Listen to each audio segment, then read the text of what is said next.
여러분 안녕하십니까? 2020년 올림픽이 일본 도쿄에서 열립니다. 후쿠시마 원전으로 인한 방사선 물질이 도시 곳곳에 침투되면서 많은 오염이 도사리고 있는데도 원전 사고 인근의 도시에서 올림픽 종목 개최를 강행하고 있습니다. 방사선 물질로 인한 위험성을 무시한 채 자국의 이익만을 위한 모습은 과연 일본답습니다. 이뿐만이 아니라 일본은 올림픽이 개최되는 동안 우길기를 경기장 내에 설치하겠다고 고집을 부리고 있습니다. 뻔한 논란이 일어날 것을 알면서도 우겨대고 밀어붙이고 있습니다. 인류의 평화를 위하고 지구촌의 화합을 위해 개최한다는 올림픽위원회는 이를 허용할 방침입니다.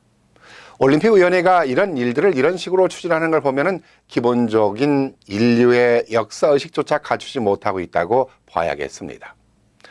한국 국민들로서는 당연히 이를 반대하고 공분을 일으킬 수밖에 없는 일입니다. 그럼 한국 정부나 국민들은 우길기가 무엇이기에 올림픽이 개최되는 경기장에 설치되는 것을 강력히 반대하고 있는 것일까요? 우길기는 지난 1870년에 16줄의 햇살을 도안해서 육군기로 지정이 되었고 이후에는 1889년에는 이와 유사한 8줄의 햇살로 일본 제국 해군 군함기로 상징이 되었습니다. 이러한 우길기가 1940년에는 대동아 깃발로 일본 제국주의를 상징하는 깃발이 되었던 것입니다. 이런 깃발을 거부하면서 사용하면 안 된다고 하는 이유는 아시아를 피로 물들이면서 무려 2천만 명의 살상을 저지른 일본 제국주의의 상징이기 때문입니다.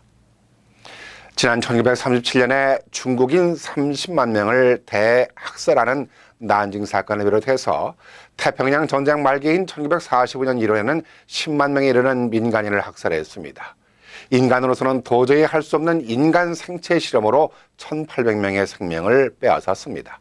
관동 대지진에서는 한국인들을 무자비하게 학살했다는 숫자가 6천여 명이라고 하지만 실제는 이보다 4배에 이르는 2만 3천 명이 넘는다는 사실이 밝혀졌습니다. 우리가 잘 알고 있는 내용들입니다만 실제 우리는 일제로부터 침략을 당하면서 무려 수백만에 이르는 인명이 살상이 됐습니다. 상상할 수 없는 참혹한 역사인 것입니다.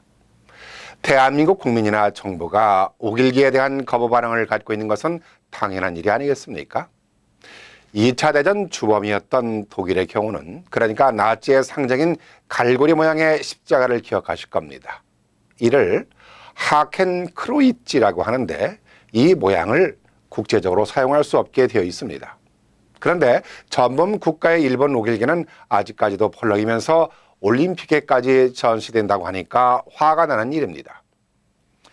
이러한 역사를 잊지 않기 위해선 우리가 겪고 있는 일본의 경제 보복에 대해서 우리가 어떤 의식을 갖고 살아가야 하는지에 대해서 깊은 생각을 해야 할 때라고 봅니다.